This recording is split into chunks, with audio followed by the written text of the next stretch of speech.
السلام علیکم دوستو، آج ہم آپ کو بتائیں گے استاد زمان نور الدین قطب پہلوانی کی دوسری قسط۔ جی ہاں، تو وہ چلتے ہیں ویڈیو کی طرف۔ اس سے پہلے ایک گزارش ہے، اگر آپ نے ابھی تک ہمارا چینل سبسکرائب نہیں کیا تو برائے مہربانی ہمارے چینل کو سبسکرائب کر دیں اور بیل آئیکن کو دبا دیں تاکہ ہر آنے والی نئی ویڈیو آپ تک پہنچ سکے اور ہمیں حوصلہ افزائی ملتی رہے۔ اسی طرح آپ کے لیے نئی سے نئی ویڈیو لانے کے لیے ہم بھرپور کوشش کرتے رہیں۔ وہ اسی کشمکش میں تھا کہ ہاتھی نور الدین کے سر پر پہنچ گیا۔ اس نے سونڈ بڑھا کر حریف کو اس میں لپیٹنے کی کوشش کی، مگر یہ کوشش اسے بڑی مہنگی پڑی۔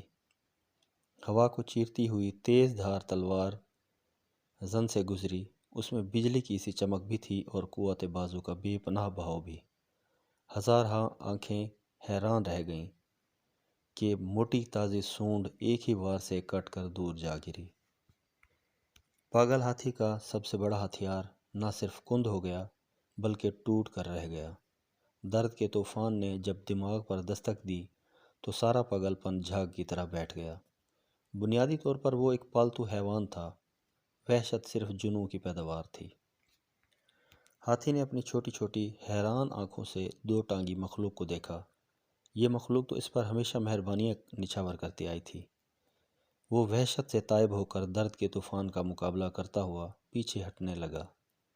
اس کی چنگھاڑ میں اب خون خواری کی بجائے درد ہی درد تھا۔ نور الدین کے حلق سے پرجوش صدا بلند ہوئی اور وہ پسپا ہوتے ہوئے دشمن پر حملہ آور ہو گیا۔ رک جاؤ نور الدین، ہاتھی اب کوئی دم کا مہمان ہے۔ باپ نے بیٹے کے جوش کو ہوش کی لگام دی اور خود جنگلہ پھاند کر میدان میں کود گیا۔ اب دوسرے درباری بھی اس کی تقلید کرتے ہوئے کالا دیو شاہی مسند کی مخالف سمت الٹے پاؤں چلتا چلتا جنگلے سے جا ٹکرایا اور بے دم ہو کر زمین بوس ہو گیا۔ شاہجہاں نے ہاتھ بلند کیا تو تیموری رعب و جلال سے ہر سو سناٹا چھا گیا۔ تمام درباری اپنی اپنی جگہ پر بیٹھ گئے۔ شاہ بلند مسند سے نیچے اترا اور اس نے نور الدین کو گلے لگا لیا۔ نور الدین کا مزاج فن سپاہ گیری کی طرف مائل نہ تھا، ورنہ وہ بھی باپ کے نقش قدم پر چل کر فوجی ملازمت اختیار کر لیتا اور شاید پہلوانی یتیم ہو جاتی۔ باپ چونکہ خود بھی اس فن میں طاقت رکھتا تھا، لہٰذا وہ اپنے بیٹے کی صلاحیتوں سے بخوبی واقف تھا۔ اس زمانے میں نور الدین نے برصغیر کے نامی گرامی شاہ زوروں کو بغیر کسی دقت کے پچھاڑ دیا۔ وہ ایک ایسا منہ زور سیلاب بنتا جا رہا تھا جسے کناروں میں قید کرنا از حد ضروری ہو گیا تھا، ورنہ اس کی توانائی ضائع ہو جانے کا اندیشہ تھا۔ مصیبت یہ تھی کہ پورے برصغیر میں کوئی ایسی شخصیت نہ تھی جو اس کی رہنمائی کے قابل ہوتی۔ آخر جمال الدین کی نظر اپنے جگری یار چینا ایرانی پر پڑی۔ وہ ویسے بھی اس گوہر نایاب کو اس دور کے رستم سے متعارف کرا کے لطف اندوز ہونا چاہتا تھا۔ نور الدین 18 برس کا ہوا تو اس کا باپ اسے لے کر چینا پہلوان کے پاس جا پہنچا۔ اس کا آفتاب شباب اگرچہ ڈھل چکا تھا مگر طاقت کا چشمہ بدستور ابل رہا تھا۔ نور الدین نے شاہ زور کو دیکھا تو بے چین سا ہو گیا۔ اس کے بازوؤں کی مچھلیاں تھرکنے لگیں۔ ادھر چینا قربان ہو جانے والی نظروں سے اس فتح و نصرت کی ضامن پیشانی کو بغور دیکھنے لگا۔ ملاقات کے ابتدائی لمحات ڈرامائی صورت اختیار کر گئے۔ ابا، یہ شاہ زور کون ہے؟ بے اختیار نور الدین نے پوچھا۔ یہ اس دور کا رستم، تمہارا تایا چینا پہلوان ہے۔ ابا، میں اس سے کشتی لڑنے کا اعزاز حاصل کرنا چاہتا ہوں۔ بیٹا، یہ گستاخی ہے، ایسی بات زبان پر بھی نہ لانا، باپ نے پیار سے ڈانٹ دیا۔ جمال، لڑکا پیدائشی طور پر پہلوان ہے اور اس مسلک میں کسی کی برتری تسلیم کرنا جائز نہیں۔ چینا نے دوست کو سرزنش کی۔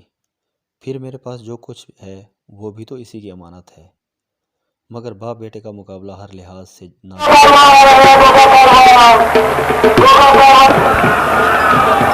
منظور نہیں۔ جمال الدین نے ایک کڑی شرط عائد کر کے کشتی کی اجازت دے دی۔ چینا پہلوان اس وقت 400 کے قریب شاگرد تھے، ان میں سے اکثر اساتذہ کے مقام پر فائز ہو چکے تھے۔ نور الدین بیک وقت 4 شاہ زوروں سے مقابلہ کرے، کامیابی کی صورت میں وہ تم سے کشتی لڑنے کا حقدار ہو جائے گا۔ جمال نے اپنی شرط بیان کر دی۔ نور الدین نے یہ شرط فوراً قبول کر لی اور فوراً لنگوٹ کس کر کھاڑے میں جا اترا۔ سرزمین ایران نے عجیب منظر دیکھا۔ 4 قوی ہیکل شاہ زور اکیلے نور الدین پر بیک وقت حملہ آور ہوئے اور وہ چمکھی لڑنے لگا۔ نور الدین نے یہ جنگ کچھ اس انداز سے لڑی کہ تماشائی حیران رہ گئے۔ کافی دیر یہ تماشا ہوتا رہا۔ 4 میں سے 2 پہلوان شکست کھا کر اکھاڑے سے باہر جا بیٹھے، 2 سخت جان ثابت ہوئے اور مقابلے میں ڈٹے رہے۔ نور الدین کے ہاتھ پاؤں بیک وقت محو کار تھے۔ وہ ایسے داؤ استعمال کر رہا تھا کہ یہ دونوں حریف بھی بری طرح عاجز آ گئے اور ایک نے اپنی شکست تسلیم کر لی۔ جب صرف ایک پہلوان باقی رہ گیا تو چینا نے ہاتھ کے اشارے سے مقابلہ روکا۔ پہلوان اپنا حق ثابت کر چکا ہے۔ ان الفاظ کے ساتھ وہ خود اکھاڑے میں داخل ہوا۔ نور الدین تھک تو نہیں گئے؟ اس نے بڑی رسان سے پوچھا۔ تایا ابو، تھکن کیا چیز ہوتی ہے؟ خیل خوب، لگتا ہے تیرا خمیر کسی اور ہی مٹی سے اٹھایا گیا ہے۔ دونوں پہلوان آمنے سامنے ہوئے۔ 7 صدیاں قبل از مسیح والا نقشہ آنکھوں میں پھر گیا جب رستم و سہراب کا ٹکراؤ ہوا تھا۔ سلامی کے بعد ہاتھوں میں ہاتھ ڈالے گئے۔ چینا نے پوری قوت سے جھٹکا دے کر کوشش کی کہ حریف زمین پر گھٹنے ٹیک دے، مگر اس کی حیرت کی انتہا نہ رہی جب اس نے دیکھا کہ نور الدین اس جھٹکے کو بآسانی برداشت کر گیا، ورنہ یہ جھٹکا تو مست سانڈ بھی برداشت نہ کر سکے۔ تایا جان، اب میری باری۔ ضرور کوشش کر دیکھو۔ عجیب مقابلہ تھا، ایک جوان اور بوڑھے کا مقابلہ۔ پہلا اٹھتی جوانی کا علم بردار اور دوسرا شباب کا آئینہ دار۔ شاخ حیات کا تھکا ہوا پتا خود چاہتا تھا کہ وہ نئی کومپل کے لیے گر کر جگہ خالی کر دے، مگر پھر بھی گرنے کے خلاف پوری تگ و دو میں مصروف تھا۔ یہی فطرت کا قانون ہے۔ نور الدین نے جھٹکا دینے کی بجائے آہستہ آہستہ پنجوں میں طاقت منتقل کرنا شروع کر دی۔ چینا کو اپنے کندھوں پر پہاڑ ایسا بوجھ محسوس ہونے لگا اور وہ آہستہ آہستہ نیچے بیٹھنے لگا۔ تماشائی دم بخود کھڑے اس آفتاب پہلوانی کو غروب ہوتا دیکھ رہے تھے۔ ان کی آنکھوں کے لیے یہ ایک ناقابل یقین اور تکلیف دہ منظر تھا۔ بس نور الدین، حد ادب، جمال الدین نے اپنے بیٹے کو سرزنش کی۔ نور الدین فوراً رک گیا اور طاقت کے اس اظہار پر شرمندہ سا سر جھکا کر کھڑا ہو گیا۔ چینا نے بڑھ کر اسے گلے لگا لیا۔ جمال، مجھے جس شخص کی تلاش تھی وہ مل گیا۔ خوشی اس کے چہرے سے پھوٹتی رہی۔ سچا استاد اور باپ 2 ہی ایسی شخصیات ہیں جو آنے والے کو راستے سے ہٹ کر آگے نکل جانے کا راستہ دیتی اور حقیقی خوشی محسوس کر سکتی ہیں، ورنہ آگے بڑھنے والوں کے راستوں میں قدم قدم پر رکاوٹیں کھڑی کرنا دستور دنیا ہے۔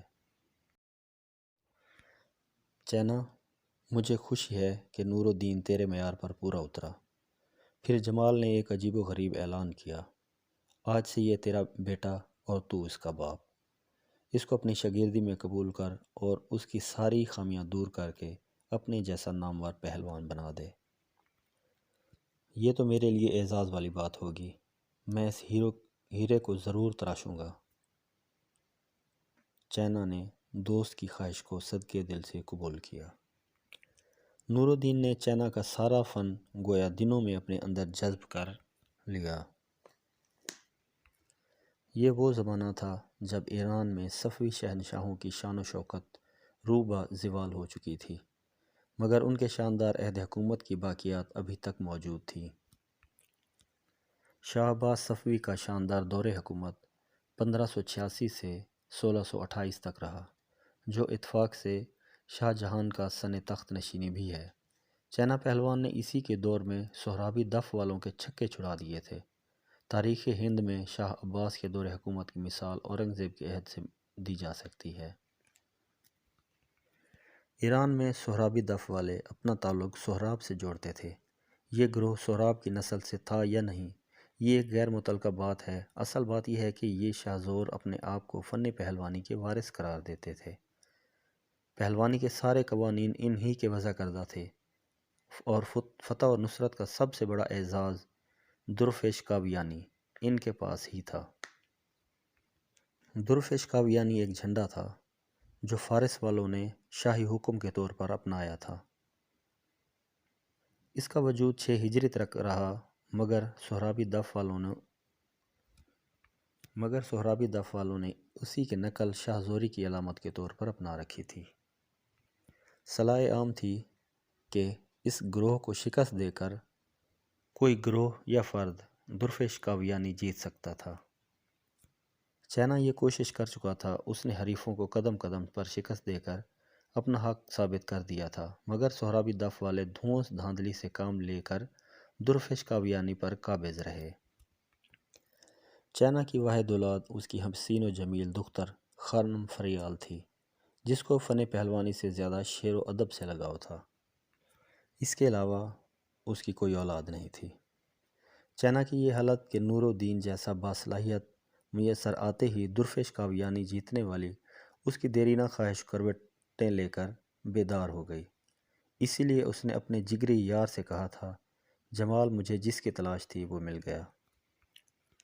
نور الدین کا باپ اپنے سرمایہ کو دوست کے حوالے کر کے ہندوستان واپس آ گیا، مگر ایران میں ایک ایسا سانحہ رونما ہوا جو برصغیر کی پہلوانی میں اہمیت کے اعتبار سے سر فہرست قرار دیا جا سکتا ہے۔ مستقبل کا استاد زماں اپنے منہ بولے باپ کے ہاں عیش و آرام سے رہ رہا تھا۔ اس کی شہرت کا آفتاب روشن سے روشن تر ہوتا جا رہا تھا۔ چائنا پہلوان اپنے شاگرد اور منہ بولے بیٹے کی خوراک پر خصوصی توجہ دیتا تھا۔ صرف استاد شاگرد ہی اس راز سے واقف تھے کہ نور الدین کی خوراک میں سینکھیے کی ہلکی سی آمیزش ہوتی تھی۔ چائنا کے خیال میں پہلوانی خوراک کو ہضم کرنے کے لیے اس زہر قاتل کی ہلکی سی مقدار بے حد ضروری تھی۔ استاد کی عدم توجہ کا شاکی ایک اور فرد بھی تھا، اس کا چہیتا شاگرد خسرو ناطقی۔ یہ نوجوان بڑی صلاحیتوں کا مالک تھا، بلکہ سہرابی دف کے خلاف وہ ایک مؤثر ہتھیار ثابت ہو چکا تھا۔ اس کا پسندیدہ داؤ بغلیں بھرنا تھا، جو حریف کو رسوا کر دیتا تھا۔ متعدد مارکوں میں کامیابیاں حاصل کرنے کی بنا پر چائنا اسے دل و جان سے چاہتا تھا، اور عام خیال یہی تھا کہ استاد اپنے شاگرد کو فرزندی میں قبول کر کے رشتے کی ڈور کو مضبوط کر دے گا۔ نور الدین کی آمد سے خسرو ناطقی صف اول میں نہ رہا تو کم ظرفی کے مظاہرے پر اتر آیا۔ اپنی خامیوں کو تسلیم کرنا بہت مشکل ہوا کرتا ہے، اور کسی کی خوبیوں کو سراہنا اس سے بھی کٹھن۔ خسرو اس طوفان کا مقابلہ نہ کر سکا تو اس کے دل و دماغ میں نفرت و کدورت کے سانپ ریگنے لگے۔ یہی انسانی المیہ ہے کہ ہر زہر دل و دماغ میں پرورش پاتا ہے تو زبان اسے اگلنے پر مجبور ہو جاتی ہے۔ نہ کہانی نئی تھی، نہ کرداروں کی ادائیگی۔ پہلے تو اس نے دبی دبی زبان میں احتجاج کیا، پھر کھل کر سامنے آ گیا۔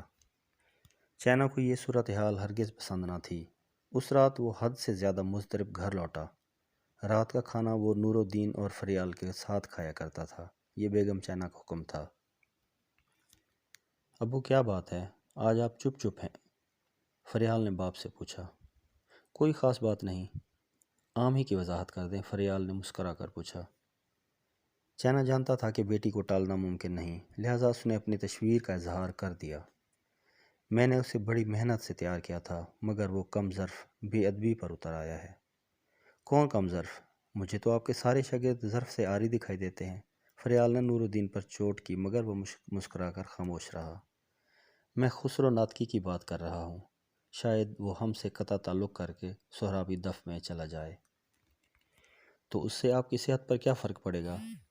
بیٹی، تم سمجھنے کی کوشش تو کرو، وہ میرا بہترین ہتھیار ہے۔ میں نے بڑی محنت سے اسے تیار کیا ہے۔ نور الدین باپ بیٹی کی گفتگو میں عموماً مداخلت نہیں کیا کرتا تھا، مگر چائنا کی مایوسی دیکھ کر وہ خاموش نہ رہ سکا۔ تایا ابو، فریال ٹھیک کہہ رہی ہے، وہ صرف ایک انسان ہے، اور انسانوں سے نفع نقصان کی توقع رکھنا دانشمندی نہیں۔ بیٹے، ایک وقت تھا جب میں ایسی چھوٹی چھوٹی باتوں کا خاطر میں نہیں لایا کرتا تھا، مگر اب حالات کچھ اور ہیں۔ درفیش قاویانی کی جیت میری انا کا مسئلہ بن چکی ہے۔ ایسے وقت میں اپنے بازو سے محروم ہونا مجھے قطعی پسند نہیں۔ بے شک خسرو ایک باصلاحیت پہلوان ہے، مگر کڑے وقت میں ساتھ چھوڑ دینے والا میری نظر میں قابل اعتماد نہیں ہوتا۔ بیٹا وہ واقعی ایک مضبوط دیوار ہے، بے شک مگر ریت کی، نور الدین نے کہا۔ مجھے اس وقت ہر سہارے کی ضرورت ہے۔ تایا ابو جن کے بیٹے جواں ہوں ان کو غیروں کا سہارا زیب نہیں دیتا، نور الدین نے بڑی سنجیدگی سے کہا اور اٹھ کر اپنے کمرے میں چلا گیا۔ چند روز بعد خسرو ناطقی نے اس انداز میں فریال کا ہاتھ طلب کیا جیسے وہ اس کی ملکیت تھی۔ الفاظ کی درستی چینا پہلوان کو گراں گزری مگر خاموش رہا۔ مگر جب اس نے سہرابی دف سے رشتہ جوڑنے کی دھمکی دی تو چینا آگ بگولا ہو گیا۔ دفع ہو جاؤ میری نظروں سے، میرا خون ابھی اتنا سرد نہیں ہوا کہ میں گیدڑوں سے خوف محسوس کرنے لگوں۔ یوں ان کے درمیان اختلاف کی خلیج وسیع سے وسیع تر ہوتی چلی گئی، جس کا پاٹنا ناممکن رہا۔ ویڈیو جاری ہے، مزید اگلی قسط میں اس کا بقیہ حصہ ملاحظہ کریں۔